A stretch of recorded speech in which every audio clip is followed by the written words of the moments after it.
Halo semuanya, di depan saya ada Xiaomi 17 Ultra dan saya akan tunjukkan cara mematikan iklan dan personalisasinya.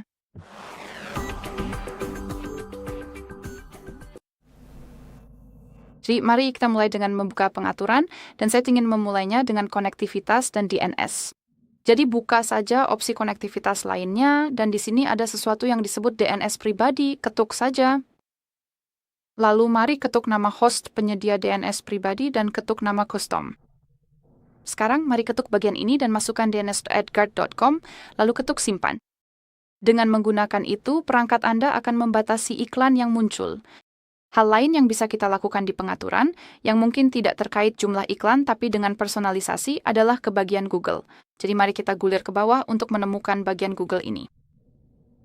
Ketuk saja, tentu saja, dan kemudian buka semua layanan. Lalu gulir dan cari bagian privasi dan keamanan ini, lalu ketuk iklan di bagian atas. Jadi di sini ada sesuatu yang disebut ID iklan.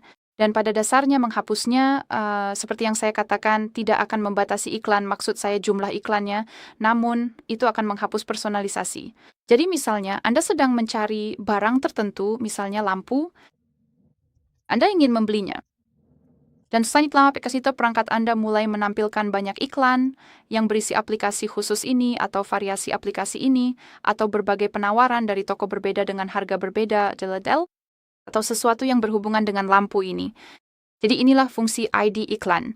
Pada dasarnya, ke sini mengumpulkan informasi tentang apa yang Anda cari. Dan setelah itu, berdasarkan informasi ini, ia akan menampilkan berbagai iklan. Jadi sangat disarankan untuk menyetel ulang dan benar-benar menghapusnya. Jadi mulailah dengan mengetuk setel ulang ID iklan, ketuk konfirmasi, dan ketuk hapus ID iklan, lalu ketuk hapus. Dan begitulah cara kerjanya. Hal lain yang sangat saya sarankan untuk dilakukan adalah menghapus notifikasi. Jadi misalnya, anggaplah Anda punya aplikasi yang menampilkan iklan di pusat notifikasi, karena terkadang itu terjadi, terutama di game atau semacamnya. Jadi apa yang sangat saya sarankan adalah membatasi notifikasinya saja. Izinkan saya menggunakan Play Store sebagai contoh. Cukup cari aplikasinya, ketuk dan tahan, lalu ketuk ikon info ini. Jadi di pojok kiri. Lalu, mari kita ke bagian notifikasi, dan di sini untungnya sudah ada kategorinya. Ini penting, karena terkadang fitur kategori seperti ini memang tidak tersedia. Tapi pada dasarnya di sini kita punya berbagai kategori notifikasi, dan yang saya sarankan di sini adalah mencari kategori yang entah bagaimana terhubung dengan iklan. Jadi misalnya, dalam kasus saya, pembayaran penawaran dan rekomendasi yang ada di sini. Jadi yang perlu Anda lakukan adalah mengetuknya, lalu ketuk sakelar di sebelahnya.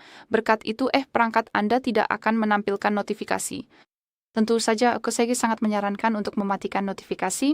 Maksud saya semua notifikasi jika Anda tidak membutuhkannya. Karena jika itu misalnya sebuah game atau aplikasi yang notifikasinya tidak terlalu Anda pedulikan, Anda bisa mengetuk sakelar di bagian atas ini. Dan sebagai upaya terakhir, saya juga sangat menyarankan untuk memeriksa pemblokir iklan. Dan saya tahu itu mungkin sudah jelas bagi sebagian besar dari Anda. Namun, saya benar-benar berpikir bahwa saat ini, ada banyak hal yang bisa kita gunakan. Kita tidak hanya memiliki pemblokir iklan, khusus untuk peramban, tetapi juga untuk seluruh sistem seperti Android pada dasarnya untuk kontennya. Mereka mencoba memblokir berbagai hal, dan mereka semakin lama semakin berguna. Baiklah, jadi itu saja. Terima kasih banyak telah menonton. Silakan tekan tombol berlangganan dan berikan jempol ke atas.